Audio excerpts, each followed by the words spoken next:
Hey guys, welcome back to my YouTube channel and welcome back to Empowering Thoughts, where I talk about self-realization, self-actualization, and today's topic is finding your voice as a recovering people pleaser. Just like me, I have some examples for you, some tips for you, and some tips for myself as well. So if you are interested, please do stay tuned. My name is Michelle Fondin. I'm the author of the new book, The Empowered Divine Feminine, Becoming an Unstoppable Woman in the 21st Century and Beyond. And look at this book. It's got a new jacket. It's got a brand new book cover. See, this is brand spanking new. I felt that, I'm trying to get it away from the ring light. I felt that this book needed a makeover. It needed a book jacket makeover to represent empowerment, and here it is. Here it is. So if you have not yet read this book or any of my other published books, do check them out on Amazon. If you're new to my channel, welcome. Thank you for subscribing below. Click on the bell, scroll up to all for all notifications, and thank you for giving the video a thumbs up. I still do tarot and astrology readings. You can book that at my website, michellefondinauthor.com. So I am here with my pals. I'm here with my Grogu tumbler with Ticino Dandelion Caramel Nut Tea. So good, so hot for this very chilly fall day in Southern California. I woke up this morning, it was 45 degrees. That's chilly for Southern California. I've got my Gudatamas, my Grogu, and we are gonna talk about recovering from people pleasing. So, hello, my name is Michelle. I am a people pleaser and I'm trying to recover from people pleasing. So true, and so true. If you, like me, have been a people pleaser your entire life, which most of us to some extent are, not all of us, but most of us to some extent, especially if you are here, if you've been on the spiritual journey, chances are you're a sensitive soul and you are also a people pleaser or a recovering people pleaser. I say recovering because it's something that takes some time to readjust, to find your voice as a recovering people pleaser. And this happened to me this week. So I have a couple of examples to tell you about why I'm doing this video, what gave me this thought process, and how I'm trying to find the comfort of no longer people pleasing, and how I'm finding the comfort of my own voice and just saying what I need to say and saying it with tact, but saying my truth, giving my opinion, not something I've been really accustomed to doing. It's more about sugarcoating it or spinning it in a direction so that others don't feel bad, so that others feel good about themselves. While it makes me feel good to make others feel good, but then it doesn't really make me feel good because I don't feel like I'm being truthful and I'm not being authentic and I'm not able to speak in the way that I want to speak or express myself in the ways that I would like to express myself because I have fears. I have fears that others might not like what I'm saying, or that they might not accept me, or that they might reject me because I'm saying what I want to say. That is the biggest fear of all people pleasers. It's that the other person might not perceive them as being a good person, that the other person might not like them for saying what they want to say, or they might reject them outright for saying what you want to say, or that you might make another person feel bad. Oh, that is the biggest fear for people pleasers. I might make the other person feel bad, and I don't want to make anybody feel bad. I really don't want anybody to feel bad. That has been my biggest issue my entire life. I don't want anybody to feel bad.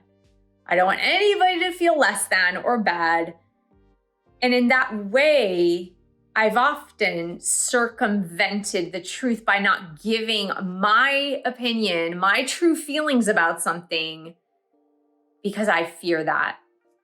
And I'm really working hard, and I have been working hard on being able to find my voice and say what I want to say what I mean to say, and not really care what the other person thinks.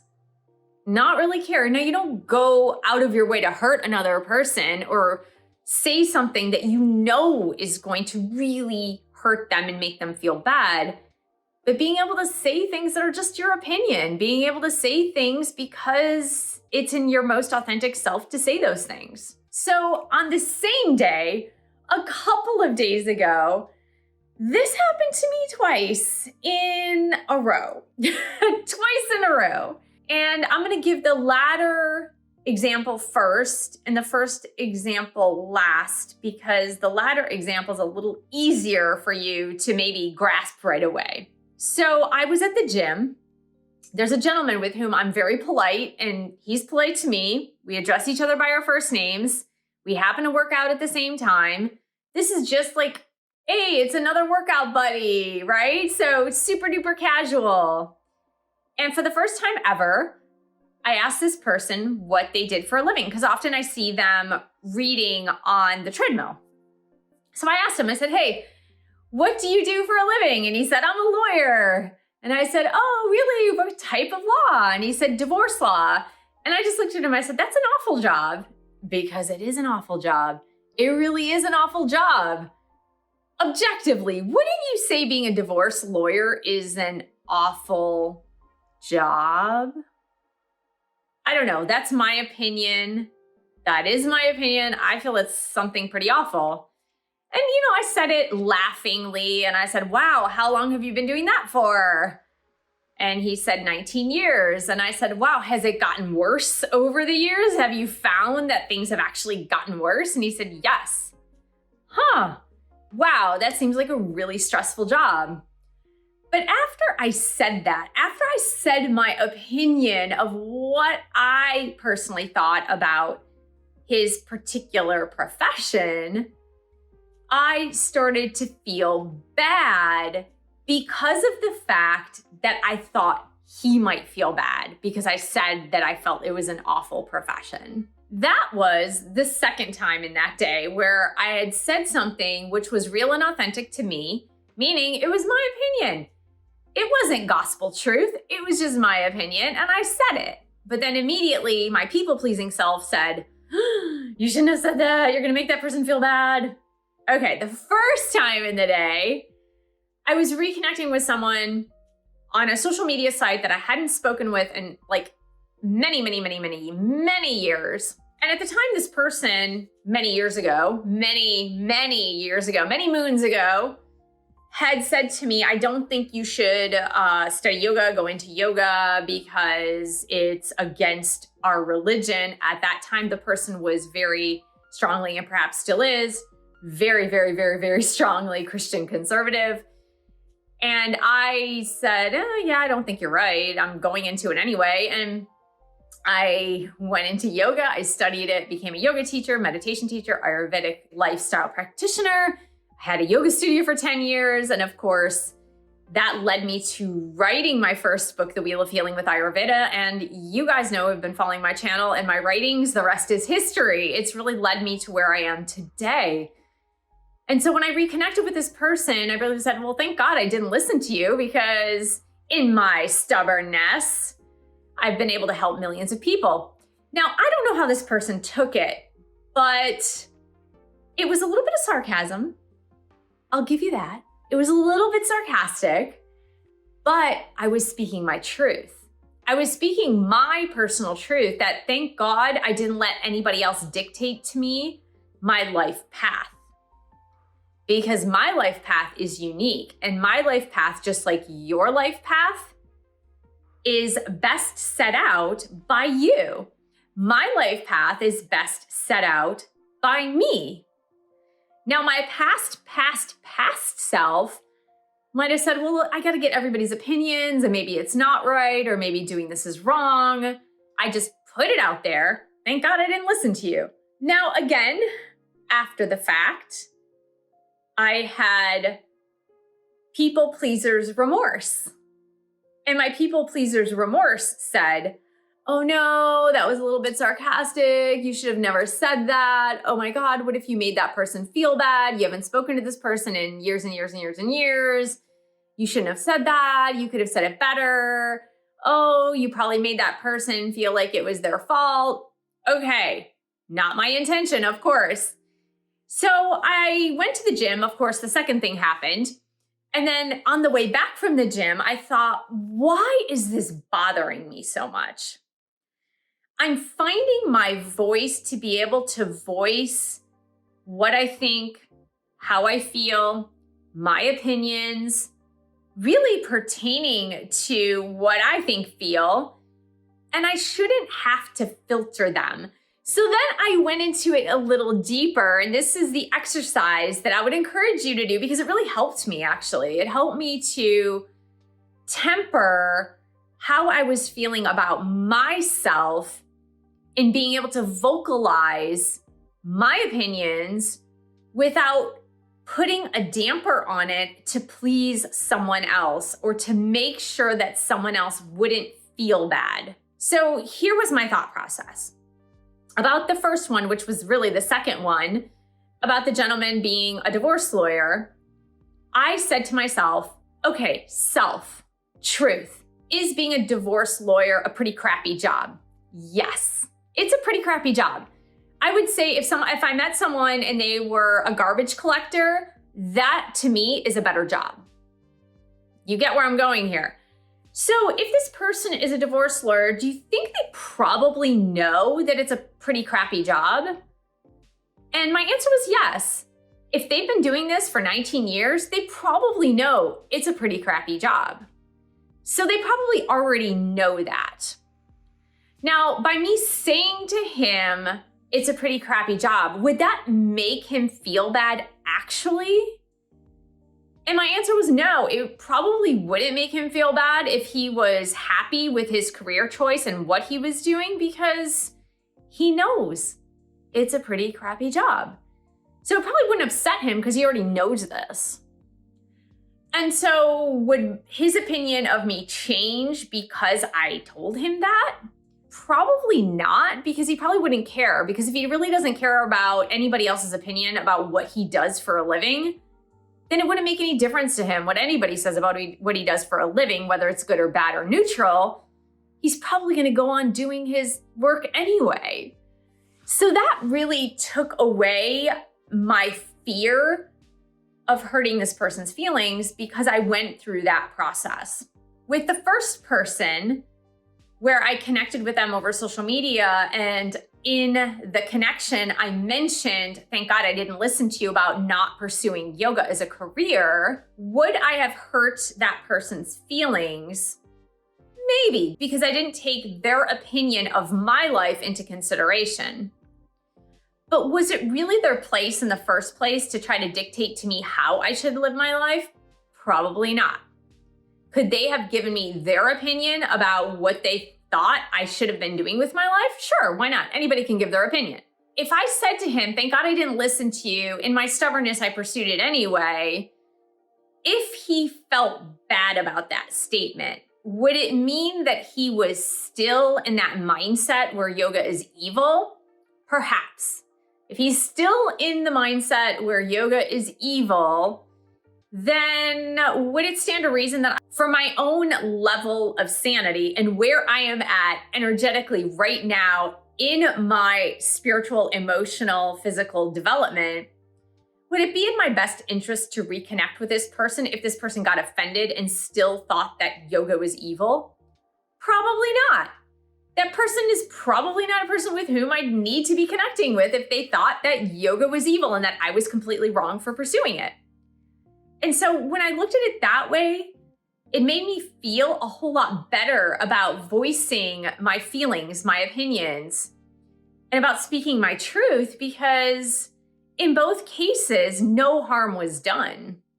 In both cases, no harm was done. Now, the reason why this feels really bad for a people pleaser, and this is what you really need to listen to if you are a recovering people pleaser like me. The reason why it feels so bad for a people pleaser to do this is because our singular goal is to make ourselves look like a really, really good person.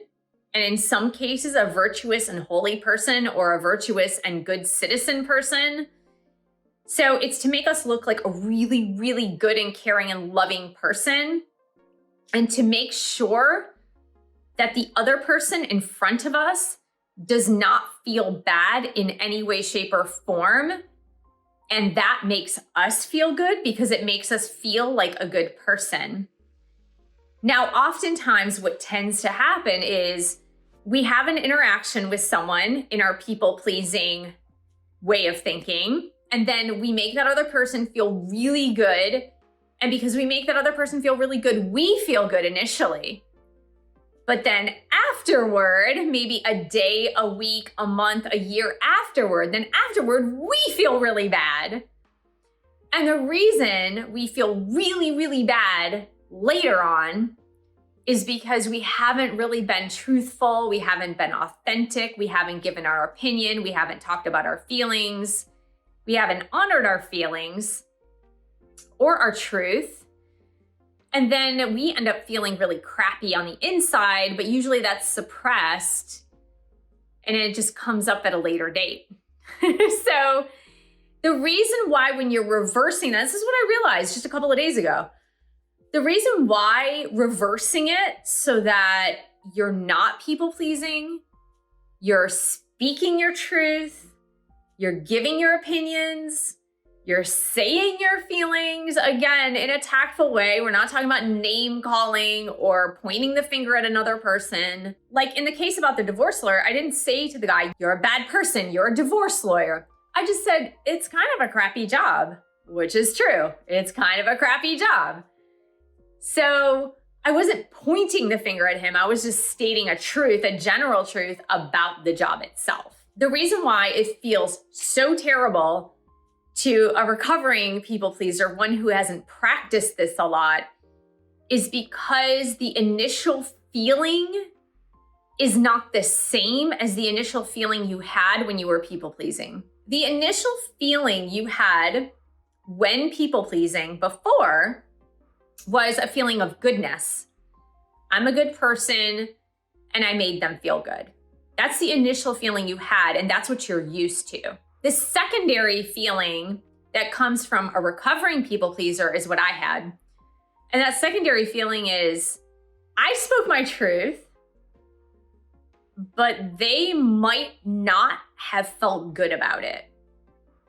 And then I had the bad feeling, oh my God, I might be the bad person, or I might be not liked as much. And it was that, for me, that needed recalibrating. And the way I recalibrated it was by going through the thought process afterward, which I spoke to you about a couple of minutes ago, was going through everything in that scenario and seeing the truth in it. And that helped me feel better, because it didn't really matter if either of those people in those scenarios saw me as a good person or a bad person. It didn't really matter. What matters is I was being authentically true to myself. I was able to freely give my feelings or opinions. And that is how you have an authentic and truthful conversation with someone, not by filtering it and saying certain things to avoid conflict, or not saying certain things to sugarcoat it so that the other person does not feel bad, or not sugarcoating things so that others think that you are a great person or a helpful person or a very loving and caring person. Because then all you're doing is manipulating the situation to have a certain outcome that you want to manipulate it to be. And that's not the way to be truthful and authentic with people. And that is the biggest problem for people pleasers, is that they have a really hard time because of the fear of conflict, the fear of loss, the fear of abandonment, the fear of whatever. People might not think I'm a great person, right? So when you have those fears, then you start to manipulate the situation to make it look better than it is. And then people start to notice that you're not authentic. People start to notice that you're not truthful, and first and foremost, that you're not staying true to yourself. And that's when things go wrong in relationships, is when you're dealing with a person who is not being authentic and not being truthful. Let's suppose that in the interaction with the person that I reconnected with after many, many, many moons, let's suppose that I hadn't even mentioned yoga in that initial contact. Now, I don't even know why I did it. Like, I just did it. I don't know why I did it. It just happened. But let's say I had never mentioned yoga, and we reconnected and had great conversations, became friends, and then the whole yoga topic came up. And then the person would have said, "What are you talking about? Yoga is evil." Well, then it would have ruined a budding friendship if that wasn't mentioned before.